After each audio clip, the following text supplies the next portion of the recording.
ለብዙዎቻችን ማጥናት እንደ ቅጣት ነው የሚሰማን። መጽሐፍ ስንከፍት እንቅልፍ ይጥለናል። ስልካችን እንድነካ እንገፋፋለን፣ ወይም ደግሞ አእምሯችን ሌላ ቦታ ይባዝናል። ግን ለምንድነው አንዳንዶች ለሰዓታት ሲያጠኑ የማይሰለቻቸው? ልዩነቱ ብልህነታቸው ሳይሆን ያጠናን ጥበባቸው ነው። ዛሬ ማጥናት ስቃይ ሳይሆን ደስታ እንዲሆንልህ የሚያደርጉ 15 ተግባራዊ ምስጢሮችን እነግርሃለሁ። እነዚህ ነጥቦች ከተገበርክ ውጤቱ ከምታስበው በላይ ይጨምራል። አንደኛውና ዋነኛው መነሻ አመለካከት ነው። አብዛኛው ተማሪ ማጥናት ስቃይ ነው ብሎ ያስባል። ነገር ግን ስኬታማ ተማሪዎች ማጥናትን እንደ ኢንቨስትመንት ነው የሚያዩት። ለፈተና ብቻ ብለህ አታጥና። ይልቁንም ያንን እውቀት ተጠቅመህ የምትሆንበትን ትልቅ ደረጃ አስብ። ወደፊት መሆን የምትፈልገው ዶክተር ወይስ ኢንጂነር እንደሆነ አስብ። እያንዳንዱ የምታነበው ገጽ ወደ ህልም የሚያቀርብ መሰላል ነው። ጥናት ከመጀመር በፊት ራስን እንዲህ ብለህ ጠይቅ፣ ይህ ትምህርት ለወደፊት ህይወቴ ለምን አስፈለገ? ለሁለተኛ ነጥብ ፖሞዶሮ የተባለውን ዘዴ እናንሳ። አእምሮህ ለረጅም ሰዓት በአንድ ላይ ሲወጠር ይዝላል። ይህም የማጥናት ጥላቻን ይፈጥራል። ይልቁንም ለ25 ደቂቃ በሙሉ ትኩረት አጥና፣ ከዛ ለ5 ደቂቃ እረፍት ውሰድ። ይህ አጭር እረፍት አእምሮ ራሱን እንዲያድስ ይረዳዋል። በዚህ መንገድ ገና 5 ሰዓት ይቀረኛል ብለህ ከመጨነቅ ይልቅ የሚቀጥሉትን 25 ደቂቃ ብቻ ሊጨርስ በማለት አእምሮህን ማታለል ትችላለህ። ትናንሽ ስኬቶች ደስታን ይሰጣሉ። ሶስተኛ ማንበብ ብቻውን አሰልቺ ነው። አእምሮ ተግብሮ ተቀባይ ወይም ፓሲቭ ሲሆን እንቅልፍ ይመጣል። ስለዚህ ጥናትን ተሳታፊ ወይም አክቲቭ አድርገው። ለምሳሌ ማጠቃለያ ጻፍ፣ ዋና ዋና ነጥቦችን በሀሳብ ሳል፣ ወይም ደግሞ ለአንድ ምናባዊ ተማሪ እንደምታስተምር ሆነ በድምጽ አስረዳ። ጥያቄዎችን ቀድመ ለመስራት ሞክር። አእምሮ በስራ በተጠመደ ቁጥር ትምህርቱ ይበልጥ ትርጉም ይኖረዋል። አራተኛው ነጥብ አካባቢህ ነው። የምታጠናበት ቦታ ተዝረክርኮ ከሆነ አእምሮ ሰላም አይሰማው። ጠረጴዛህን ማጽዳ፣ በቂ ብርሃን እንዲኖር አድርግ እና ስልክህን ከእይታ ራቅ አድርገው። ቦታ ለአንድ የሚያነሳሳ ጥቅስ ለጥፍ። ንጹህና የተስተካከለ ቦታ ላይ ስትቀመጥ ሳታስበው የማጥናት ፍላጎት ይነሳሳል። የሥራ ቦታ ለራሲ ያለን ክብር ይገልጻል። አምስተኛው አእምሮ ሽልማት ይወዳል። ጥናቱን እንደ ጨዋታ ወይም ገም ቁጠረው። ለምሳሌ ይህንን ምዕራፍ ከጨረስኩ ለ10 ደቂቃ ቲክቶክ አያለሁ፣ ወይም ደግሞ ይህንን የቤት ስራ ከሰራው ተወዳጅ ፊልሜን አያለሁ በማለት ለራሲ ጉቦ ስጥ። ሽልማቱ አእምሮ ጥናቱን ከደስታ ጋር እንዲያገናኘው ያደርገዋል። ይህ ዶፓሚን የተባለውን የደስታ ሆርሞን በማመንጨት የማጥናት ጉልበት ይሰጥሃል። ስድስተኛው ነጥብ ስነ ልቦናዊ ነው። በፍርሃት ላይ የተመሰረተ ጥናት ጭንቀት ይፈጥራል። ከወደኩ ዋጋ የለኝም ከሚል አሉታዊ ንግግር ይልቅ እያንዳንዱ ገጽ የተሻለ ሰው ያደርገኛል በሚል አዎንታዊ ንግግር ራስን አበረታታል።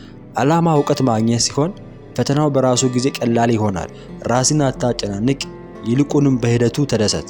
ሰባተኛ እድገትን መመዝገብ ደስታ ይሰጣል። አንድ ቼክ ሊስት ይኑር። የጨረስከውን ርዕስ በምልክት ስታጠፋው የሚሰማ እርካታ በጣም ትልቅ ነው። ዛሬ 3 ሰዓት አጥንቻለሁ ወይም 50 ገጽ አንብቤያለሁ ብለህ ስትመዘግብ ራስን እንደ ስኬታማ ሰው ማየት ትጀምራለህ። ይኸው እድገት ለነገው ጥናት ትልቁ ሞተር ይሆናል። ስምንተኛ ማህበራዊ ጥናት ነው። አንዳንድ ብቻን ማጥናት ብቸኝነትና መሰልቸት ሊያመጣ ይችላል።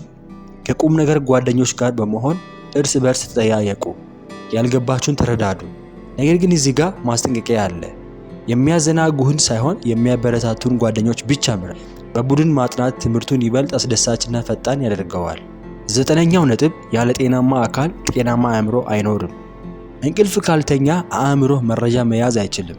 በቀን ቢያንስ ከ6 እስከ 8 ሰዓት ተኛ፣ በቂ ውሃ ጠጣ እና አልፎ አልፎ አካልህን አንቀሳቅስ። አእምሮህ እንደ ባትሪ ነው። ኃይል ካልሞላው ሊሰራ አይችልም። ጤናማ ስትሆን ማጥናት አይከብድም።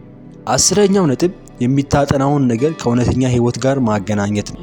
ባዮሎጂ ስታጠና ስለ ራስ ጤና፣ ሂሳብ ስታጠና ስለ ገንዘብ አያያዝ፣ እንግሊዝኛ ስታጠና ደግሞ ዓለም አቀፍ ደረጃ ላይ ስለመድረስ አስብ።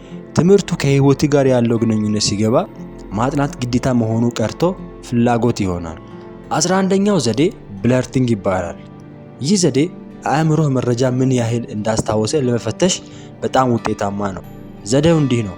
አንድን ርዕስ ካነበብክ በኋላ መጽሐፉን ዝጋው። ከዚያ ባዶ ወረቀት አውጣና ትክክለኛነቱን ሳትጨናነቅ ያስታወስከውን ነገር ሁሉ ዝም ብለህ ጻፍ። ስትጨርስ የጻፍከውን ከመጽሐፉ ጋር አነጻጽር። የረሳሃቸው ነጥቦች ላይ በሌላ ቀለም ምልክት አድርግ።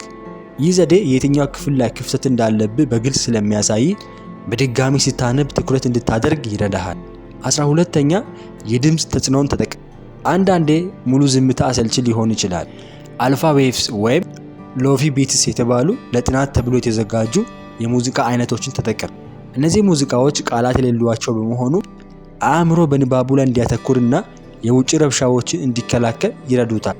ሙዚቃው አእምሮ ወደ ፍሎው ስቴት ወይም ወደ ጥልቅ ትኩረት እንዲገባ ያደርገዋል። ነገር ግን የምትወደውንና አብረህ የምትዘፍንበትን ሙዚቃ እንዳትመርጥ ተጠንቀቅ፣ ምክንያቱም ትኩረትን ሊሰርቅ ይችላል። 13ኛው ምስጢር የቅደም ተከተል ጉዳይ ነው። ብዙዎቻችን ጥናት ስንጀምር ቀላል የሆነውን መርጠን ከባዱን ለኋላ እናቆየዋለን። ነገር ግን ቀን እየገፋ ሲሄድ አእምሮአችን ጉልበት እየቀነሰ ይመጣል።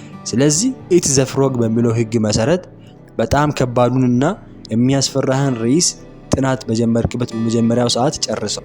ከባዱን አንዴ ከጨረስከው በኋላ ቀሩ የጥናት ጊዜ በጣም ቀላልና በራስ መተማመን የተሞላ ይሆንልሃል። 14ኛ እውነተኛ እውቀት የሚረጋገጠው ሌላ ሰው ማስረዳት ስትችል ነው።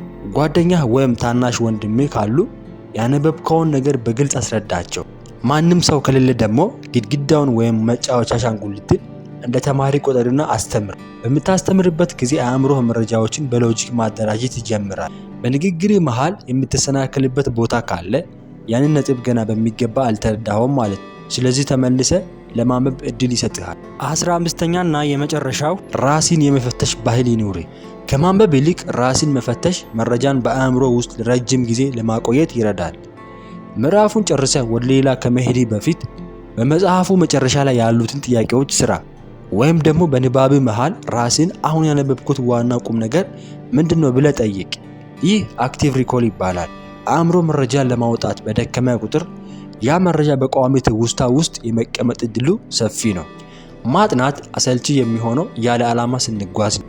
ከዛሬ ጀምሮ ከነዚህ 15 ነጥቦች ውስጥ ቢያንስ አንዱን ተግብር። አንተ የትኛውን መተግበር ትጀምራለህ? ሌላ ቪዲዮ በምን ዙሪያ እንድሰራላችሁ ትፈልጋለህ? ኮሜንት ላይ ጻፉልኝ። ለጓደኞቻችሁ አጋሯቸው። ቪዲዮ ከተመቸ ቻናላችንን ሰብስክራይብ በማድረግ ተባበሩን። መልካም ጊዜ።